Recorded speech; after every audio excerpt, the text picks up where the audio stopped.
जंगल में 5 गरीब बहू का पेड़ों से बना घर का जुगाड़ू सामान। आज जंगल में रामकली जी की पड़ोसनें उनसे मिलने आई हैं। लो काकी, हमारे फ्रिज का ठंडा ठंडा पानी पियो। यहाँ जंगल में फ्रिज कहाँ से आया? बहन, हमारे घर में fridge, washing machine, table, bathroom सब है जंगल में ही। हम तुम्हारी तरह अमीर नहीं है, लेकिन मेरी जुगाड़ू बहुओं के कारण सब पॉसिबल हो गया। मेरी तरह आप भी यही सोच रहे हैं ना? आखिर ये लोग जंगल में क्यों रह रहे हैं और जंगल में इतनी सुख सुविधाएं आई कहाँ से? चलिए, अब तो ये स्टोरी देखने के बाद ही पता चलेगा। 4 दिन से बारिश रुकने का नाम तक नहीं ले रही। पहले घुटनों तक पानी था, अब तो कमर तक हो गया। माँ, अब हमें रहने का कोई जुगाड़ ढूंढना चाहिए। हम ज्यादा देर तक यहाँ नहीं रह सकते। पापा, हमको बचाओ, हम डूब जाएंगे। पापा, हमें गोद में उठा लो, वरना हम डूब जाएंगे। अब गले तक पानी आ रहा है। घंटों से ऐसे पानी में खड़े खड़े अब घुटनों में दर्द हो रहा है बेटा। अजय, आप मुन्ना को गोद में ले लो, मैं पलक को उठा लेती हूँ। तभी राज मुन्ना को कंधे पर बिठा लेता है और मनीता पलक को गोद में ले लेती है। ये बारिश रुकने का नाम नहीं ले रही। इस पानी से पैरों में सड़न होने लगी है। हमारे इस एक कमरे के घर में तो छत भी नहीं है, वरना छत पर ही बैठ जाते बारिश के रुकने तक। यहाँ जल का स्तर बढ़ते जा रहा है। इससे अच्छा हमें अपने पड़ोसियों से मदद मांगनी चाहिए, शायद कोई मदद कर दे।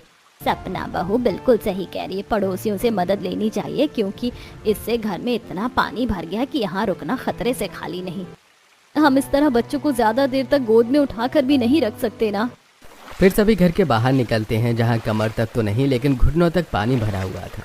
कमला बहन, ये बारिश बंद होने तक क्या तुम अपने घर में रहने की इजाजत दोगी? बड़ी मेहरबानी होगी तुम्हारी।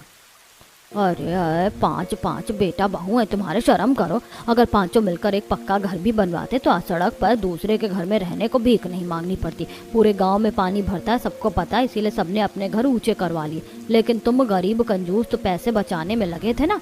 जाओ, मेरे घर में कोई जगह नहीं है, मेरा भी तो परिवार है। पड़ोसन पूरे परिवार को बेइज्जत करके भगा देती है। रोइए नहीं बाजी, आज दिन बुरे हैं तो हर जगह से ठोकरें मिलेगी। हम बगल वाली काकी से बात करते हैं, वो बहुत अच्छी हैं, रहने देंगी। फिर सभी पड़ोसन दुलारी के घर जाते हैं। दुलारी काकी, बारिश के कारण हमारे घर में पानी भर गया है। कृपा करके हमें कुछ घंटे अपने घर में ठहरने दीजिए। जैसे ही बारिश रुक जाएगी हम अपने घर चले जाएंगे।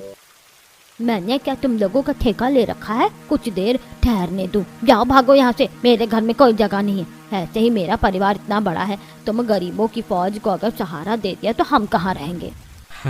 धन्यवाद इतनी सहायता के लिए। हमारे पड़ोसी सिर्फ गरज के लिए हैं। चलो, हमें किसी की जरूरत नहीं है। अरे जाओ जाओ गरीबों, इतना स्वाभिमान पहले जाग गया होता तो अपना घर भी पक्का करवा लिए होते और आज ये नौबत ना आती। दुलारी भी उन्हें खूब बेइज्जत करती है। भारी बारिश में घुटनों तक पानी में सभी सड़क पर खड़े थे कि तभी रामकली जी की एक पड़ोसन। रामकली बहन, चाहिए तो कुछ समय के लिए मेरे घर में छत पर तुम सभी ठहर सकते हो, लेकिन मैं ज्यादा देर तक नहीं रोक पाऊंगी, क्योंकि मेरे घर में बहू बेटों की चलती है और तुम्हें तो पता है ना। बड़ी मेहरबानी होगी बहन, बस आज रात की बात है, हम सुबह ही चले जाएंगे। फिर फूलमती जी सभी को घर के अंदर आने देती हैं। सभी उनके घर में आराम करते हैं और फूलमती सभी के लिए खाना नाश्ता बनाती है। रात भर सभी उनकी छत वाले पोर्शन में खाना खाकर पल्ला तान कर आराम करते हैं। रात भर लगातार बारिश होती है और सुबह होने के बावजूद बारिश रुकने का नाम नहीं लेती। बहू, ऊपर सभी आराम कर रहे हैं, चाय बना दे, उनके लिए ठंड लग गई होगी बारिश से। गरीबों की फौज घर में बिठा रखी हो, यही काम है क्या कि दिन रात अब मैं उनके लिए चाय नाश्ता खाना बनाते रहूं? भंडारा नहीं लगाए, अब भगाओ सबको यहाँ से, वरना मैं चली जाऊंगी। रानी के कटु वचन घर वाले सुन लेते हैं। तभी रानी छत पर जाकर, तुम सभी को शर्म है या नहीं? जाओ, निकलो हमारे घर से। एक रात की बात थी, बहुत एडजस्ट कर लिया, चलो भागो अब। और इस तरह पड़ोसी भी बहुओं और ससुराल वालों को बेइज्जत करके उन्हें वहां से भगा देते हैं। बस बहुत हो गया, यहाँ वहाँ की जिल्लत झेलने से अच्छा हम इस पानी में डूबकर मर जाते, फिर भी अच्छा होता। ऐसा नहीं कहते जी, कोई ना कोई सोल्यूशन तो होगा ही। पूरे गांव में हर जगह पानी भरा हुआ है, हमें बाहर जंगल की तरफ जाना चाहिए, क्योंकि पानी में ज्यादा देर रहना ठीक नहीं है। अगर सांप या बिच्छू रहा और काट लिया तो दिक्कत हो जाएगी। सभी पानी में चलते हुए जंगल की ओर बढ़ते जाते हैं। इतनी बारिश में जंगल में भी जाकर क्या फायदा, हमारे रहने के लिए जंगल ठीक नहीं है। फिलहाल यही एक जगह है जहाँ पानी नहीं है। हमें कुछ देर तो यहाँ ठहर ही सकते हैं। आस पड़ोस वालों से भीख मांगने से अच्छा है कि स्वाभिमान से यहाँ रुक जाए। बाकी जीना मरना सब भगवान के ऊपर है। बहुत सही कह रही है। हमारा जंगल में रहना ठीक है, यहाँ जंगली जानवर भी नहीं है। फिर सभी जंगल के अंदर जाते हैं। ऐसे मौसम में क्या हम पेड़ों पर रहेंगे बहू? देख कैसे बारिश रुकने का नाम नहीं ले रही। तभी मनीता की नज़र एक बड़े से पेड़ पर पड़ती है। सही कहा माँ जी, पेड़ पर नहीं लेकिन पेड़ के अंदर जरूर रह सकते हैं। वो देखिए कितना बड़ा पेड़ है, पक्का इसमें पहले कोई रहता होगा। आपका मतलब है कि कोई इंसान या जानवर, कोई भी? फिर मनीता पेड़ के पास जाकर उसके अंदर झांकती है, जो कि अंदर से बहुत ही बड़ा होता है। माँ जी, हम यहाँ कुछ दिन रुक सकते हैं। ये पेड़ अंदर से काफी बड़ा है। कितना भी बड़ा हो दीदी, हम 14 लोग हैं, इसमें 14 लोगों का रहना पॉसिबल ही नहीं। आप सभी का दिमाग खराब हो गया है। हम बेघर हो गए हैं और आप सभी ये जंगल जंगल खेल रही हो। भैया आप तो कुछ कहो। सही कहा दीपक ने, अगर तुम सभी को यहाँ रहना है तो रहो, हम नहीं रहने वाले। चलो भाइयों, हम रहने के लिए कुछ जुगाड़ करते हैं, वरना पानी अगर रुक जाएगा तो हम वहीं जाकर रहेंगे। एक कमरे का घर है, जितना पानी भरा था अब तक तो वो घर बह गया होगा। वहाँ जाने का कोई फायदा नहीं होगा। लेकिन पांचों पति अपनी बीवियों की एक नहीं सुनते हैं और वहाँ छत ढूंढने की तलाश में निकल पड़ते हैं। बहनों, अब हमें ही करना है जो करना है। देखना हमारे पति फिर से वापस आएंगे, क्योंकि गांव वाले बहुत घमंडी है। कोई हम गरीब की मदद नहीं करने वाला। फिर पांचों बहुएं उस बड़े से पेड़ के अंदर जाती हैं। ये तो एकदम कमरे के जैसा है। 2 लोग यहाँ रहने का जुगाड़ करो, 2 लोग जाकर बाहर खाने पीने की तैयारी करते हैं। फिर जानवी और प्रिया पेड़ के अंदर साफ सफाई करती हैं और बाहर से लकड़ी ले जाकर अंदर मिट्टी का चूल्हा बनाती हैं और एक रसोई तैयार करती हैं। वहीं सास रामकली बड़ी बहू मनीता के साथ मिलकर मिट्टी के बर्तन तैयार करती हैं। ले बहू, बर्तन तैयार हो गए, अब खाना पकाने में कोई दिक्कत नहीं होगी। तभी राधा और सपना जंगल से कुछ सब्जी और फल तोड़ कर लाती हैं। देखो, आज के खाने का इंतजाम तो हो गया। राशन नहीं है लेकिन हम इन सब्जियों को उबाल कर तो खा ही सकते हैं। लाओ दीदी, मैं इसे पका कर लाती हूँ। फिर प्रिया और जानवी सब्जियों को अच्छे से धोकर उसे उबाल कर सभी को खाने के लिए देती हैं। वहाँ पेड़ के अंदर घर बनाकर पांचों बहुएं और सास ससुर आराम कर रहे थे। वहीं पांचों भाई बारिश में दर बदर की ठोकरें खा रहे थे। लगता है हमारी पत्नियां सही कह रही थी भैया। देखो ना, कोई भी हमें रहने का ठिकाना देने को तैयार ही नहीं है। मुझे तो इस बारिश से अब सर्दी लग रही है, हमें जंगल ही लौट जाना चाहिए। मुझे भी अब कोई उपाय नजर नहीं आ रहा है, लेकिन कोशिश तो कर सकते हैं ना। पांचों भाई रात भर बारिश में भीग कर रहने का जुगाड़ करने की कोशिश करते हैं। वहीं पांचों बहुएं आराम से पेड़ के अंदर अपनी रात गुजारती हैं। अगली सुबह, अयो अम्मा रे, मेरा पेट बहुत दर्द हो रहा है। बहुत तेज से आई है। क्या आई है दीदी? झाड़े जाना है, कुशल खाना। यहाँ ये व्यवस्था कहाँ से मिलेगी? बहू, एक काम करिए, मिट्टी की हांडी में पानी लेकर यहीं जंगल में कहीं बैठ जा। चीची अम्मा, कैसी बातें करती हो? वातावरण कितना प्रदूषित होगा उससे। यहाँ जंगल में तो वॉशरूम भी कहीं नहीं मिलेगा। मैं खुले में शौच नहीं करूंगी। तभी मनीता पास ही एक बड़ा सा पेड़ का गट्ठर देखती है। राधा, बस कुछ समय कंट्रोल कर लो, मैं जुगाड़ करती हूँ। फिर मनीता पेड़ के गट्ठर को एक नुकीले पत्थर से खोदकर एक कमोड तैयार करती है। अब बस इसके चारों तरफ की दीवार तैयार करनी है। फिर चारों बहुएं जंगल से ढेर सारी बांस की लकड़ी काट कर लाती हैं और उससे जोड़कर टॉयलेट के आसपास की दीवारें तैयार करती हैं और अंदर लकड़ी की टॉयलेट की सीट बिठाती हैं। ये देखो, ये हो गया हमारा टॉयलेट तैयार। जाओ राधा, तुम हल्की हो लो। काफी राहत मिली दीदी हल्की होकर। अब आप सब भी जाकर फ्रेश हो जाओ। फिर एक एक करके सारी बहुएं और सास ससुर फ्रेश होकर आते हैं। एक बात जान लो बहनों, अगर यहाँ रहना है तो हमें बेसिक जुगाड़ तो करना ही होगा और एक पेड़ के अंदर इस तरह रहना पॉसिबल नहीं है। सारी बहुएं मनीता की बातों पर हामी भरती हैं। वहीं सभी पांचों बहुओं के पति थके हारे बारिश में भीगे हुए वहां आते हैं। क्या हुआ, आप लोगों ने रहने का जुगाड़ कर लिया? हम लोग बहुत गलत थे, रात भर भटके हैं लेकिन कहीं रहने का ठिकाना नहीं मिला। इसीलिए कहती हूँ यहीं सब लोग रहो, मिलकर रहेंगे तो सब हो जाएगा। ये टॉयलेट किसने तैयार किया? हम पांचों बहुओं ने भैया। आप सभी फ्रेश हो जाओ, तब तक हम खाने पीने का इंतजाम करते हैं। पांचों भाई बारी बारी से पेड़ से बने टॉयलेट में फ्रेश होने के लिए चले जाते हैं।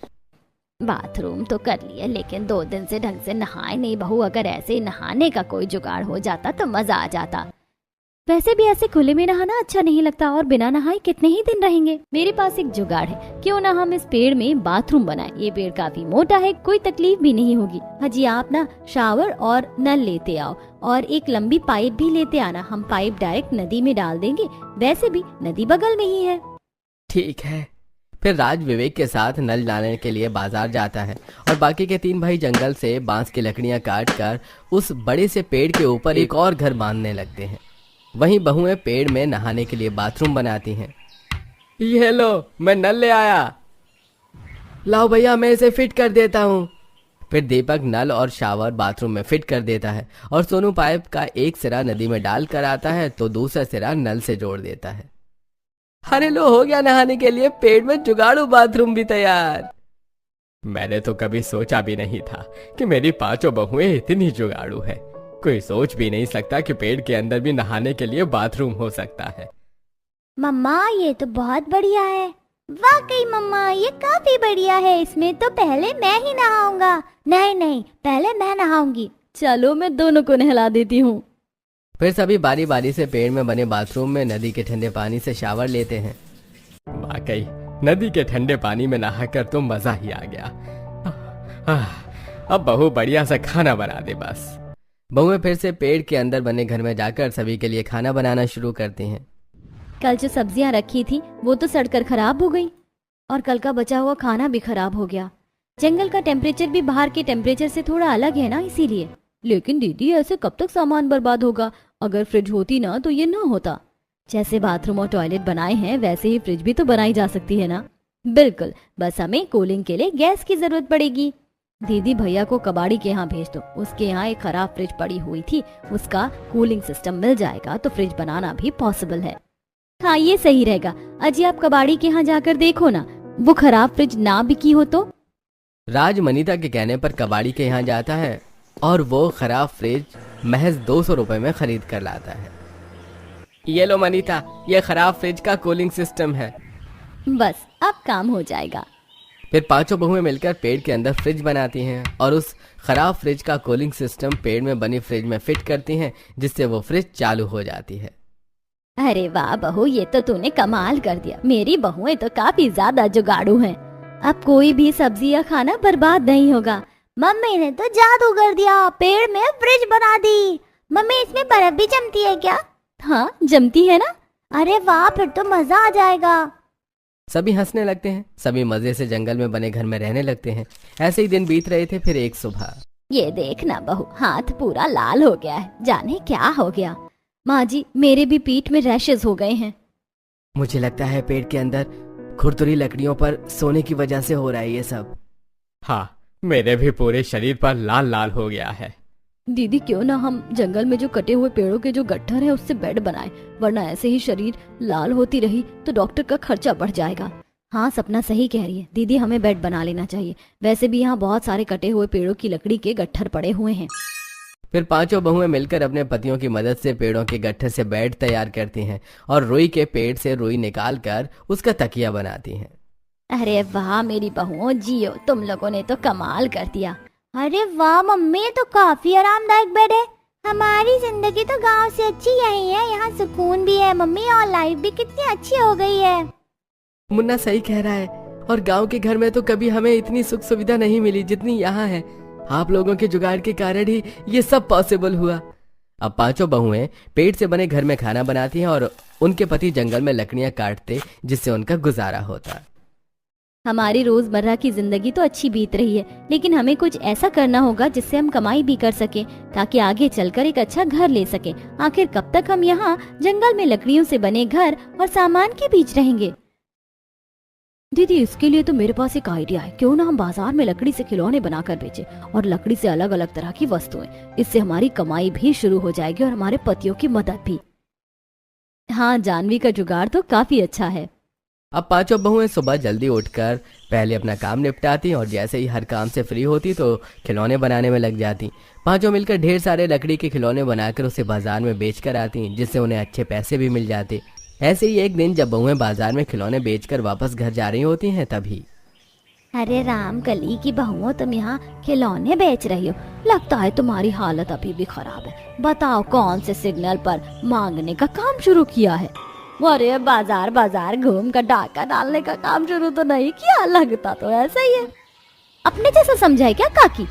हमारा लोगों के घरों में डाका डालने या तिरछी नजरों से देखने का काम नहीं है। हम फिलहाल जंगल में रह रहे हैं, आओ कभी हमारे घर। पांचों बहुएं इतना कहकर वहां से निकल जाती हैं। जंगल में रहती हैं, कह तो ऐसे रही हैं जैसे जंगल में बंगला बना लिया इन गरीबों ने। जाकर देखते कौन सा बंगला बांध लिया इन्होंने, वहां जाकर इनकी इज्जत की धज्जियां उड़ा देंगे। फिर तीनों औरतें जंगल में बहुओं का घर देखने के लिए जाती हैं। कहाँ रहती हैं ये पांचों कलमुही? अभी तक तो दिखी नहीं है। तभी मनीता को तीनों पड़ोसने सामने से आते हुए दिखती हैं। आओ आओ काकी, हम यहीं रहते हैं। हमारे पेड़ घर के अंदर चलो काकी, हम आपके लिए खाने पीने की व्यवस्था करते हैं। ये लोग सच में जंगली हैं, जंगल में जाने कैसे रहते हैं। तीनों मुंह बनाकर पेड़ से बने घर के अंदर जाती हैं। आओ बहन बैठो। ये घर तो अंदर से काफी बड़ा है और यहाँ सोफा कैसे आया? ये तो मेरी बहुओं ने बनाया अपने जुगाड़ से। वो देखो बेड भी बहुओं ने ही बनाया है। तभी सपना तीनों बूढ़ी पड़ोसनों के लिए फ्रिज का ठंडा पानी और ठंडी ठंडी रसगुल्ले लाती हैं। ये रसगुल्ले इतने ठंडे कैसे हैं? इतनी देर में तुम बाजार से भी नहीं ला सकते। ये तो मैंने अपने कोमल कोमल हाथों से बनाई है। खाओ आंटी जी, शर्माओ नहीं। इतना ठंडा पानी कहाँ से लाई तुम? अपनी फ्रिज से दुलारी काकी। वो क्या है ना, हमें पता था कि आप आने वाली हो और आपको तो ठंडा पानी पीने की आदत है, इसीलिए मेरी पांचों बहुओं ने मिलकर फ्रिज बनाई है। चलो दिखाती हूँ। फिर सास तीनों बूढ़ी औरतों को फ्रिज दिखाती हैं और वो तीनों फ्रिज देखकर काफी हैरान होते हैं। तभी ठंडा पानी पीने के कारण उनमें से एक को टॉयलेट लग जाती है। अरे दुलारी जल्दी घर चल, जोर की आई है। यहीं कर ले कहीं साइड में, जंगल ही तो है। फूलमती काकी, आप कुछ परेशान लग रही हो, क्या बात है बताओ? जोर की आई है और क्या बात है? तुम लोगों को तो जंगल में जाने की आदत है, लेकिन हम तो तुम्हारे जैसे नहीं है ना, गरीब भिखारी। कितनी जजमेंटल हो आप लोग। हमारे यहाँ हर सुविधा है, जब टॉयलेट जाना है तो बताना था ना। चलो मैं ले चलती हूँ। फिर मनीता फूलमती को उनके द्वारा पेड़ से बनाए गए टॉयलेट में ले जाती है और कुछ देर बाद बड़ा अच्छा लग रहा है, हल्का होकर तो मजा ही आ गया। तीनों पड़ोसने उनका पूरा घर देखती हैं और देखती हैं कि कैसे बहुओं ने अपने जुगाड़ से पेड़ से toilet, bathroom, fridge, sofa, bed सब बनाया है। ये देखकर उन्हें एहसास होता है कि वो उन्हें जज करने में कितनी गलत थी। तभी उनमें से एक, बहुओं राम कली जी, हमें माफ करना बहन। हमने हमेशा तुम सबका मजाक उड़ाया, लेकिन तुम्हारी बहुएं वाकई काफी काबिल हैं। इन्होंने जो कर दिखाया ये तो हमारे बस की भी बात नहीं है। काकी, हम गरीब जरूर हैं लेकिन बेईमान नहीं। गरीब होना गुनाह नहीं, हार मान लेना गुनाह है, और हमने हार नहीं मानी। हम मान गए बहू, अगर मन में हिम्मत हो तो जंगल में भी घर बन सकता है। आज तुम पांचों ने साबित कर दिया। रामकली को बहुओं की तारीफ होते देख काफी गर्व होता है और अब पांचों बहुएं अपने ससुराल के साथ खुशी से जंगल वाले घर में रहने लगती।